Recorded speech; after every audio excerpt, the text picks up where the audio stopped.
Masuk ke objek praktikum yang keempat, mengenal tentang zat-zat ergastik. Alat dan bahan yang kita butuhkan adalah sebagai berikut: umbi dahlia, Endosperm ricinus communis, buah musa sp, umbi solanum tuberosum, daun ficus elastica, tepung beras, rimpang kunyit atau kurkuma longa, kemudian tangkai daun begonia, batang temeda gigantea, dan yang tidak lupa adalah asam pikrat 1% dan sudan 3%. Sudan 0,3%. Sedangkan alat yang kita butuhkan dalam praktikum kali ini adalah yang pertama, yaitu pipet tetes, cover glass, objek glass, kemudian silet, jarum dissecting, pinset atau forceps, dan berikutnya adalah mikroskop untuk melakukan pengamatan objek.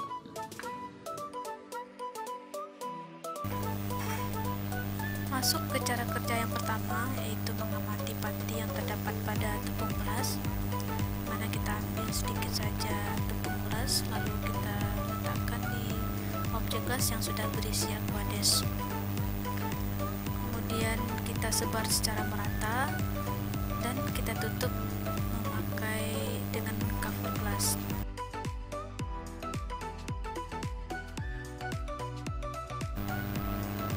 Nah, di sini kita melakukan pengamatan di bawah mikroskop. Pada gambar dapat kita lihat pati yang terdapat pada tepung beras. Tipe pati pada tepung beras ini adalah tipe pati tunggal dan konsentris.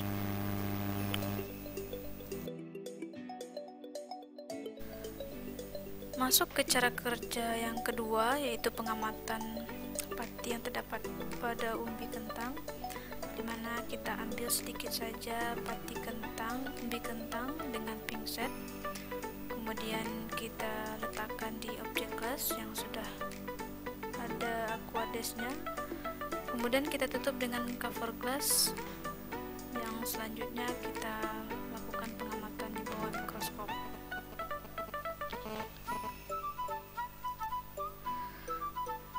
Terakhir, pada cara kerja umbi kentang ini tidak lupa kita mencacah umbi tersebut agar patinya bisa tersebar secara merata untuk dapat kita lihat di bawah mikroskop.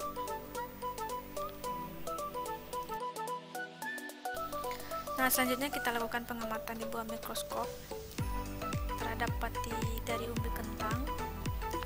Nah, di sini dapat kita lihat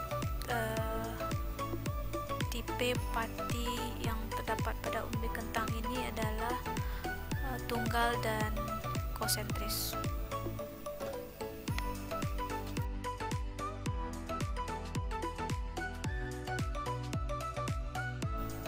Masuk ke cara kerja pada pengamatan pati yang ketiga, yaitu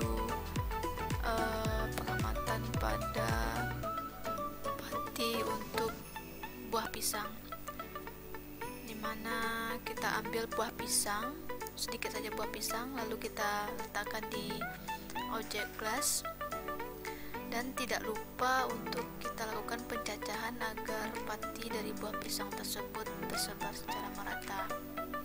Selanjutnya kita lakukan tutup dengan cover glass. Nah, sisa air tidak lupa kita hilangkan dengan memakai tisu dan siap untuk kita amati di bawah mikroskop.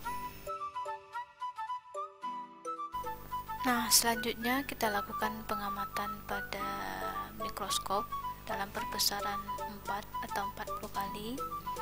Nah, di sini dapat kita lihat bahwa pati dari buah pisang ini bertipe tunggal dan eksentris.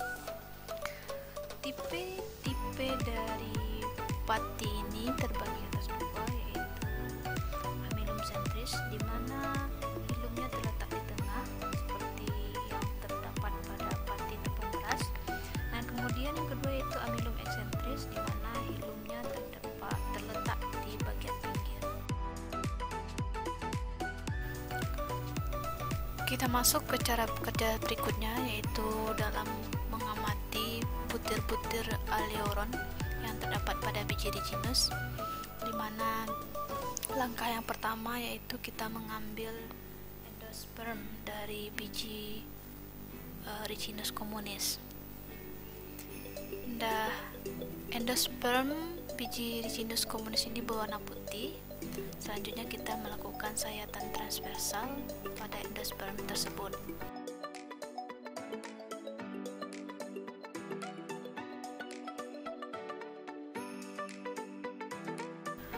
Setelah kita mendapatkan sayatan yang baik, tidak lupa kita memberikan 1 tetes atau 2 tetes asam pikrat. Kemudian selanjutnya kita tutup dengan cover glass dan kita amati dengan mikroskop.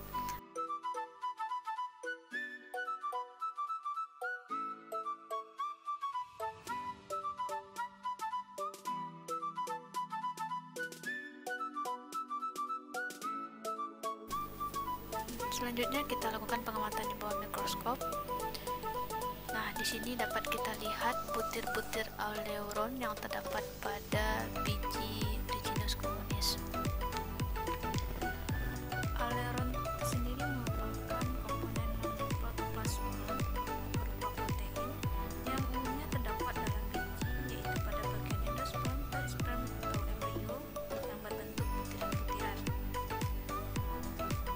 Nah, aleuron ini berupa suatu badan yang berbentuk bulat atau lonjong yang terdiri dari kristaloid, di mana kristaloid ini merupakan butiran seperti kristal yang terdiri dari zat putih telur. Kemudian yang kedua itu globoid yang merupakan butiran seperti bulatan yang terdiri dari garam-garam kalsium dan juga magnesium.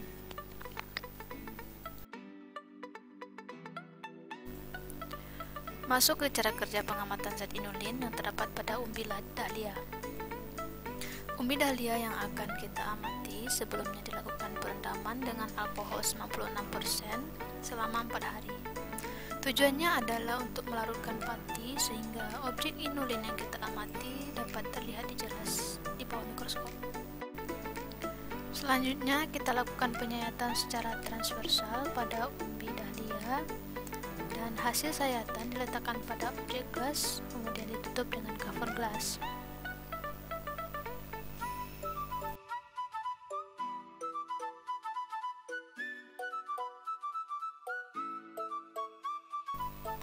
Hasil sayatan yang sudah kita dapatkan tadi, kita lakukan pengamatan di bawah mikroskop pada perbesaran 40 kali. Nah, di sini dapat kita lihat kristal-kristal inulin yang terdapat pada umbi dahlia. Kristal inulin merupakan karbohidrat yang larut dalam air dan tergolong pada polisakarida. Inulin ini banyak ditemukan pada akar dari famili Compositae, contohnya pada umbi dahlia atau Helianthus tuberosum.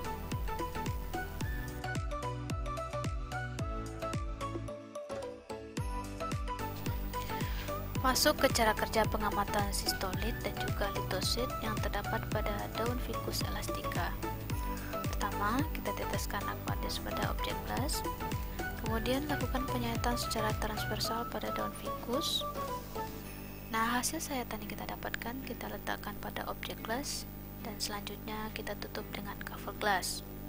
Sisa air yang terdapat pada objek glass kita hilangkan dengan menggunakan tisu. Selanjutnya kita lakukan pengamatan dengan mikroskop pada perbesaran 40 kali. Nah, di sini dapat kita amati sistolit dan litosit yang terdapat pada daun Ficus elastica. Pada daun Ficus elastica dapat kita amati senyawa kristal kalsium karbonat yang bergabung dengan dinding sel dalam bentuk sistolit yang berbentuk seperti sarang lebah. Masuk ke cara kerja pengamatan kristal dust yang terdapat pada tangkai daun begonia. Pertama, kita teteskan aqueous pada objek glass, kemudian lakukan penyayatan secara transversal pada tangkai daun begonia. Hasil sayatan kita letakkan pada objek glass dan selanjutnya kita tutup dengan cover glass.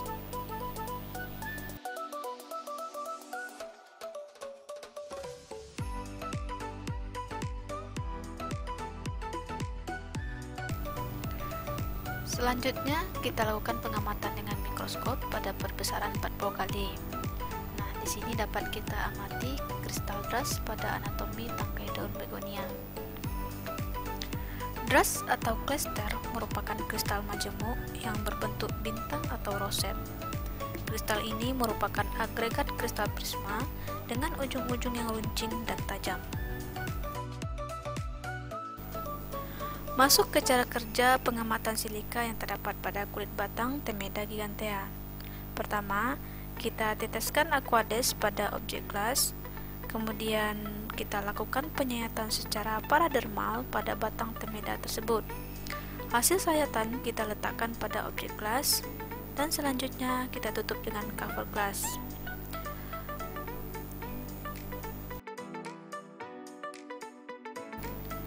Hasil sayatan selanjutnya kita lakukan pengamatan dengan mikroskop pada perbesaran 40 kali.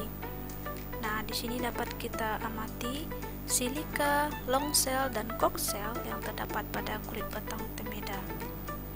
Tubuh silika merupakan hasil pengendapan oksidasi silika yang kebanyakan terdapat pada tumbuhan monokotil seperti famili Gramineae dan juga Palmae. Masuk ke cara kerja pengamatan kelenjar minyak yang terdapat pada rizom Curcuma longa. Pertama, kita teteskan larutan Sudan 3 0,3% pada objek gelas. Kemudian kita lakukan penyayatan secara transversal pada rizom tersebut. Hasil sayatan kita letakkan pada objek gelas, dan selanjutnya kita tutup dengan cover glass.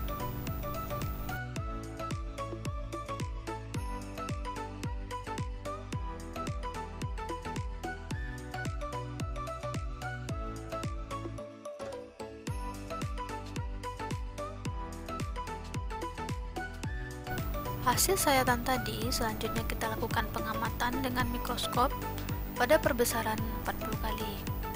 Nah, di sini dapat kita amati tetesan minyak yang terdapat pada rizom Curcuma longa. Kelenjar minyak atau tetesan minyak merupakan hasil metabolisme sekunder dari tumbuhan tersebut.